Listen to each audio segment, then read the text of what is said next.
You're in the shower, and somewhere between washing your hair and standing there motionless for 11 minutes, you've rehearsed an argument with someone who doesn't even know they've upset you yet. Or maybe you're driving to work, and somewhere on the motorway, you've just delivered the most articulate, devastating response to something your manager said in a meeting 3 weeks ago. Perfect timing. Everyone in the imaginary room is quietly impressed. And then a car horn pulls you back, and you realize you've been doing 47 in the outside lane with the expression of someone accepting a Lifetime Achievement Award. If any part of that made you want to look around nervously, awesome, because there's something that happens inside a specific type of mind, and it's hardly talked about accurately. Not the everyone daydreams thing, that's not what this is. This is something that starts to feel less like a habit and more like a place you actually live.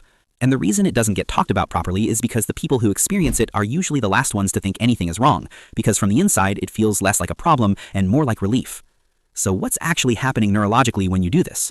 Your brain has a network, the default mode network, that activates specifically when you're not focused on the outside world.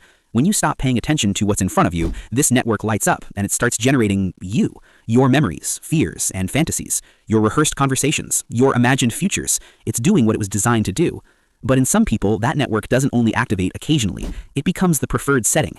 The brain starts to treat internal simulation as more rewarding than external reality, and that's a significant shift from normalcy. Because once that happens, the real world starts to feel thin, flat, like it's missing substance. Professor Eli Sommer, a clinical psychologist at the University of Haifa, formally identified this pattern in 2002 and called it maladaptive daydreaming, a term that still doesn't fully capture what it feels like from the inside, but it's the most grounded framework we have.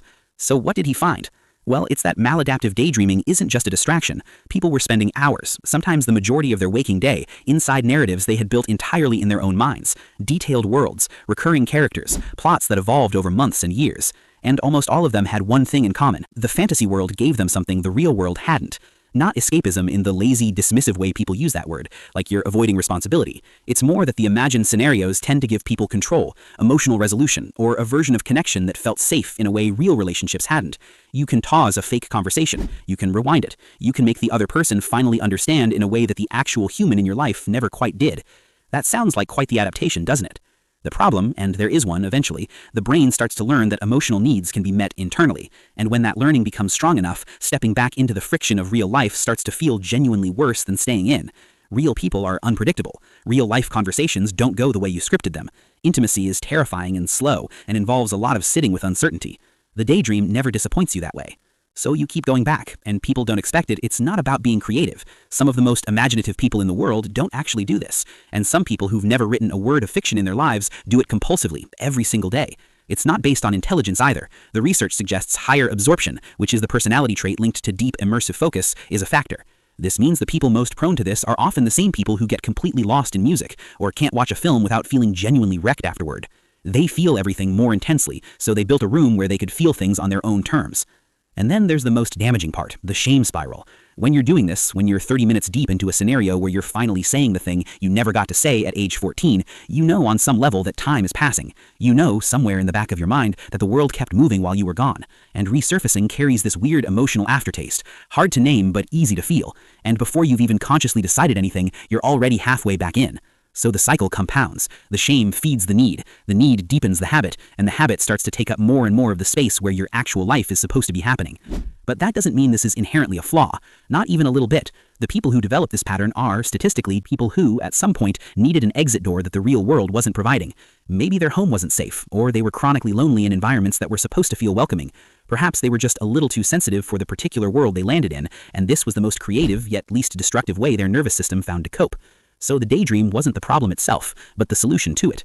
The real question is just whether it's still serving you now, or whether it started to cost you something. And this is where I want you to actually stop and think for a second. Some people who find themselves somewhere in this will immediately jump to fixing it, like the goal is to eliminate the inner world entirely. But that's not what the research points towards, and honestly, it doesn't make much psychological sense. The goal isn't to become someone who never disappears into their own head. The goal is instead to figure out what the disappearing is doing for you, and then slowly, okay, probably awkwardly, start building some of that in reality. What does the imagined version of connection give you that you're not letting yourself ask for out loud? What does the fantasy version of resolution give you that you're not allowing yourself to actually pursue? What is the scenario rehearsing that you're too afraid to actually live? The fact that you can build entire worlds inside your own mind with emotional nuance and narrative coherence and characters that feel real, that's an impressive capability, a genuinely remarkable one. The people who experience this most intensely are often sitting on an enormous amount of internal richness that has just never found the right outlet or the right person, the right moment of safety to exist in the real world. The tragedy isn't that they imagined so deeply. Somewhere along the way, they decided that depth was only safe when it was invisible. So if you watched this entire video and felt a particular kind of quiet recognition, not the, oh, that's interesting kind, but the kind where you had to remind yourself to breathe, I just wanted to remind you that nothing about you needs to be fixed. You adapted, quietly, privately, in a way nobody ever saw or gave you credit for. Most people don't even realize they're doing it. If you're interested in exploring some of my explanations further, I've put together a collection of books that dive deeper into psychology, human behavior, and independent thinking. You can find the full list on my bookshop page through the link in the description and pinned comment. And if you really enjoy content like this, consider subscribing and turning on the notification bell so you don't miss future uploads. I genuinely appreciate all your support. See you in the next one.